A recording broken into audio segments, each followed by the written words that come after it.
Hello दोस्तों, तो फिर से स्वागत है आपका एक नए वीडियो में। आज के वीडियो में हम बात करेंगे ओरछा के बारे में। जी हाँ दोस्तों, वही ओरछा जो बुंदेलखंड की राजधानी के नाम से भी जानी जाती है। और आपको पता ही होगा कि ओरछा क्यों प्रसिद्ध है, क्योंकि इसे राम राजा की भूमि भी कहा जाता है और यहाँ पर मामा हरदौल का बहुत ज्यादा महत्व है। तो ज्यादा देर ना करते हुए आइए वीडियो को शुरू करें। पर उसके पहले वीडियो को लाइक करें और चैनल को सब्सक्राइब करना ना भूलें। और मुझे कमेंट करके बताएं कि आप कहां से हैं। ओरछा भारत के मध्य प्रदेश राज्य के निवाड़ी जिले में स्थित एक ऐतिहासिक नगर है। इसकी स्थापना रुद्र प्रताप सिंह बुंदेला द्वारा इसी नाम के राज्य की राजधानी के रूप में सन 1501 के बाद किसी समय हुई थी। ओरछा बुंदेलखंड क्षेत्र में बेतवा नदी के किनारे बसा हुआ है। रामराजा मंदिर भगवान श्री राम का ओरछा में 400 वर्ष पूर्व राज्याभिषेक हुआ था और उसके बाद से आज तक यहाँ भगवान श्री राम को राजा के रूप में पूजा जाता है। यह पूरी दुनिया का एकमात्र ऐसा मंदिर है जहाँ भगवान राम को राजा के रूप में पूजा जाता है। रामराजा के अयोध्या से ओरछा आने की एक मनोहारी कथा है। दोस्तों, आगे बढ़ने से पहले ओरछा के इतिहास के बारे में चर्चा करते हैं। इसका इतिहास 15वीं शताब्दी से शुरू होता है, जब इसकी स्थापना रुद्र प्रताप सिंह जूदेव बुंदेला ने की थी, जो सिकंदर लोदी से भी लड़ा था। इस जगह की पहली और सबसे रोचक कहानी एक मंदिर की है। दरअसल यह मंदिर भगवान राम की मूर्ति के लिए बनवाया गया था, लेकिन मूर्ति स्थापना के वक्त यह अपने स्थान से हिली नहीं। इस मूर्ति को मधुकर शाह बुंदेला के राज्यकाल के दौरान उनकी रानी गणेश कुंवर राजे अयोध्या से लाई थी। रानी गणेश कुंवर राजे वर्तमान ग्वालियर जिले के करहिया गांव की परमार राजपूत थी। चतुर्भुज मंदिर बनने से पहले रानी पुख्य नक्षत्र में अयोध्या से पैदल चलकर बाल स्वरूप भगवान रामलला को ओरछा लाईं, परंतु रात्रि हो जाने के कारण भगवान राम को कुछ समय के लिए महल के भोजन कक्ष में स्थापित किया गया। लेकिन मंदिर बनने के बाद कोई भी मूर्ति को उसके स्थान से हिला नहीं पाया। इसे ईश्वर का चमत्कार मानते हुए महल को ही मंदिर का रूप दे दिया गया और इसका नाम रखा गया राम राजा मंदिर। आज इस महल के चारों ओर शहर बसा है और राम नवमी पर यहाँ हजारों श्रद्धालु इकट्ठा होते हैं। वैसे भगवान राम को यहाँ भगवान मानने के साथ यहाँ का राजा भी माना जाता है, क्योंकि उस मूर्ति का चेहरा मंदिर की ओर न होकर महल की ओर है। आज भी भगवान राम को राजा के रूप में ओरछा के इस मंदिर में पूजा जाता है। दोस्तों, इसकी कुछ मान्यता भी है। कुछ लोग कहते हैं कि सबसे पहले लोगों ने बुंदेलखंड में रहना शुरू किया था। यही वजह है कि इस इलाके के हर गांव और शहर के पास सुनाने को कई कहानियां हैं। बुंदेलखंड की दो खूबसूरत और दिलचस्प जगहें हैं, ओरछा और दातिया। भले ही दोनों जगहों में कुछ किलोमीटर का फासला हो, लेकिन इतिहास के धागों से ये दोनों जगहें बेहद मजबूती से जुड़ी हुई हैं। ओरछा झांसी से लगभग आधे घंटे की दूरी पर स्थित है। ओरछा निवाड़ी जिले का मुख्यालय है। ओरछा के मंदिर और उसके आसपास का दृश्य। इन मंदिरों को दशकों पुराने पुल से पार कर शहर के बाहरी इलाके में राजनिवास है। यहाँ 4 महल, जहांगीर महल, राजमहल, शीश महल और इनसे कुछ दूरी पर बना राय परवीन महल हैं। इनमें से जहांगीर महल के किस्से सबसे ज्यादा मशहूर हैं, जो मुगल बुंदेला दोस्ताना संबंधों का प्रतीक है। कहा जाता है कि बादशाह अकबर ने अबुल फजल को शहजादे सलीम जहांगीर को काबू करने के लिए भेजा था, लेकिन सलीम ने वीर सिंह बुंदेला की मदद से उसका कत्ल करवा दिया। इससे खुश होकर सलीम ने ओरछा की कमान वीर सिंह बुंदेला को सौंप दी थी। वैसे ये महल बुंदेला राजपूतों की वास्तुशिल्प के प्रमाण हैं। खुले गलियारे, पत्थरों वाली जाली का काम, जानवरों की मूर्तियां, बेलबूटे जैसी तमाम बुंदेला वास्तुशिल्प की विशेषताएं यहाँ साफ देखी जा सकती हैं।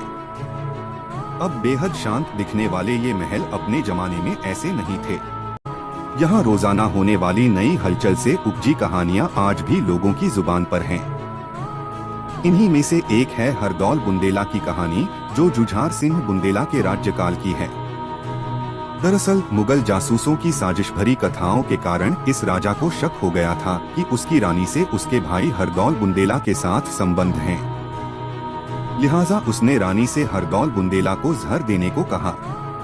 रानी के ऐसा न कर पाने पर खुद को निर्दोष साबित करने के लिए हरदौल बुंदेला ने खुद ही जहर पी लिया और त्याग की नई मिसाल कायम की।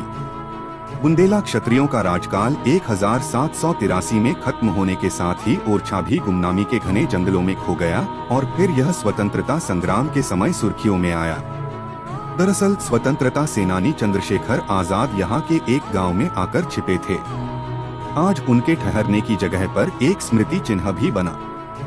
मंदिर के पास एक बगान है जिसमें स्थित काफी ऊंचे 2 मीनार लोगों के आकर्षण का केंद्र हैं, जिन्हें सावन भादो कहा जाता है कि इनके नीचे बनी सुरंगों को शाही परिवार अपने आने जाने के रास्ते के तौर पर इस्तेमाल करता था।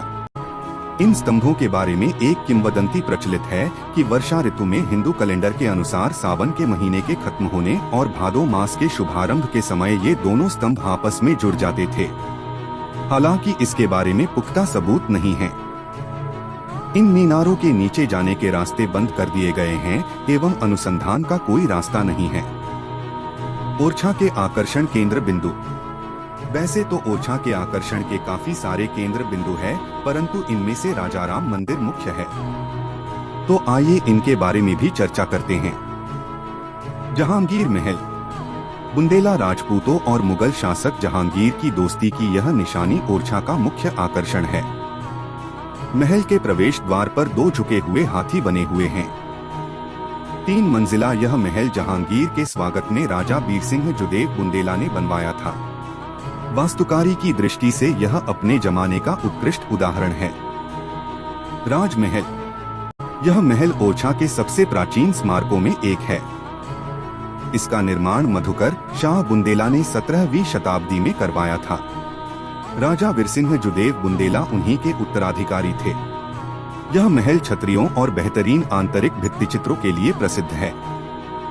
महल में धर्म ग्रंथों से जुड़ी तस्वीरें भी देखी जा सकती हैं। रामराजा मंदिर। एक दिन ओरछा नरेश मधुकर शाह बुंदेला ने अपनी पत्नी गणेश कुंवर राजे से कृष्ण उपासना के इरादे से वृंदावन चलने को कहा, लेकिन रानी राम भक्त थीं। उन्होंने वृंदावन जाने से मना कर दिया। क्रोध में आकर राजा ने उनसे यह कहा कि तुम इतनी राम भक्त हो तो जाकर अपने राम को ओरछा ले आओ। रानी ने अयोध्या पहुंचकर सरयू नदी के किनारे लक्ष्मण किले के पास अपनी कुटी बनाकर साधना आरंभ की। इन्हीं दिनों संत शिरोमणि तुलसीदास भी अयोध्या में साधनारत थे। संत से आशीर्वाद पाकर रानी की आराधना दृढ़ से दृढ़तर होती गई, लेकिन रानी को कई महीनों तक रामराजा के दर्शन नहीं हुए। अंततः वह निराश होकर अपने प्राण त्यागने सरयू की मझधार में कूद पड़ी। यहीं जल की अतल गहराइयों में उन्हें रामराजा के दर्शन हुए। रानी ने उन्हें अपना मंतव्य बताया। रामराजा ने ओरछा चलना स्वीकार किया, किंतु उन्होंने 3 शर्तें रखीं। पहली, यह यात्रा पैदल होगी। दूसरी, यात्रा केवल पुष्प नक्षत्र में होगी। तीसरी, रामराजा की मूर्ति जिस जगह रखी जाएगी वहां से पुंत नहीं उठेगी। रानी ने राजा को संदेश भेजा कि वो रामराजा को लेकर ओरछा आ रही हैं। राजा मधुकर शाह बुंदेला ने रामराजा के विग्रह को स्थापित करने के लिए अरबों की लागत से चतुर्भुज मंदिर का निर्माण कराया। जब रानी ओरछा पहुंची तो उन्होंने यह मूर्ति अपने महल में रख दी। यह निश्चित हुआ कि शुभ मुहूर्त में मूर्ति को चतुर्भुज मंदिर में रखकर इसकी प्राण प्रतिष्ठा की जाएगी। लेकिन राम के इस विग्रह ने चतुर्भुज जाने से मना कर दिया। कहते हैं कि राम यहाँ बाल रूप में आए और अपनी माँ का महल छोड़कर वो मंदिर में कैसे जा सकते थे। राम आज भी इसी महल में विराजमान हैं और उनके लिए बना करोड़ों का चतुर्भुज मंदिर आज भी वीरान पड़ा है। यह मंदिर आज भी मूर्ति विहीन है। यह भी एक संयोग है कि जिस संवत 1631 को रामराजा का ओरछा में आगमन हुआ, उसी दिन रामचरितमानस का लेखन भी प्रारंभ हुआ। जो मूर्ति ओरछा में विद्यमान है उसके बारे में बताया जाता है कि जब राम वनवास जा रहे थे तो उन्होंने अपनी एक बाल मूर्ति माँ कौशल्या को दी थी। माँ कौशल्या उसी को बाल भोग लगाया करती थीं। जब राम अयोध्या लौटे तो कौशल्या ने यह मूर्ति सरयू नदी में विसर्जित कर दी। यही मूर्ति गणेश कुंवर राजे को सरयू की मझधार में मिली थी। यह विश्व का अकेला मंदिर है जहां राम की पूजा राजा के रूप में होती है और उन्हें सूर्योदय के पूर्व और सूर्यास्त के पश्चात सलामी दी जाती है। यहाँ राम ओरछाधीश के रूप में मान्य हैं। रामराजा मंदिर के चारों तरफ हनुमान जी के मंदिर हैं। छड़दारी हनुमान, बजरिया के हनुमान, लंका हनुमान के मंदिर एक सुरक्षा चक्र के रूप में चारों तरफ हैं। ओरछा की अन्य बहुमूल्य धरोहरों में लक्ष्मी मंदिर, पंचमुखी महादेव, राधिका बिहारी मंदिर, राजामहल, राय प्रवीण महल, हरदौल बुंदेला की बैठक, हरदौल बुंदेला की समाधि, जहांगीर महल और उसकी चित्रकारी प्रमुख है। ओरछा झांसी से मात्र 15 किलोमीटर की दूरी पर है। झांसी देश की प्रमुख रेलवे लाइनों से जुड़ा है। पर्यटकों के लिए झांसी और ओरछा में शानदार आवासगृह बने हैं। तो अब मित्रों, अंत में इसके आगमन पर चर्चा कर लेते हैं। ओरछा झांसी से तकरीबन 18 किलोमीटर दूर है और दिल्ली से यहां भोपाल शताब्दी एक्सप्रेस के जरिए आसानी से पहुंचा जा सकता है। वायु मार्ग, ओरछा का नजदीकी हवाई अड्डा खजुराहो है जो 163 किलोमीटर की दूरी पर है। यह एयरपोर्ट दिल्ली, वाराणसी और आगरा से नियमित फ्लाइटों से जुड़ा है। रेल मार्ग, झांसी ओरछा का नजदीकी रेल मुख्यालय है। दिल्ली, ललितपुर, आगरा, भोपाल, मुंबई, ग्वालियर आदि प्रमुख शहरों से झांसी के लिए अनेक रेलगाड़ियां हैं। वैसे ओरछा तक भी रेलवे लाइन है जहां पैसेंजर ट्रेन से पहुंचा जा सकता है। सड़क मार्ग, ओरछा झांसी खजुराहो मार्ग पर स्थित है। नियमित बस सेवाएं ओरछा और झांसी को जोड़ती हैं। दिल्ली, ललितपुर, आगरा, भोपाल, ग्वालियर और वाराणसी से यहां के लिए नियमित बसें चलती हैं। दोस्तों, ऐसे ही और फैक्ट वीडियो को देखने के लिए चैनल को सब्सक्राइब करें और वीडियो कैसा लगा कमेंट में जरूर बताएं। मैं मिलता हूं आपसे ऐसे ही एक और इंटरेस्टिंग वीडियो के साथ। तब तक के लिए धन्यवाद।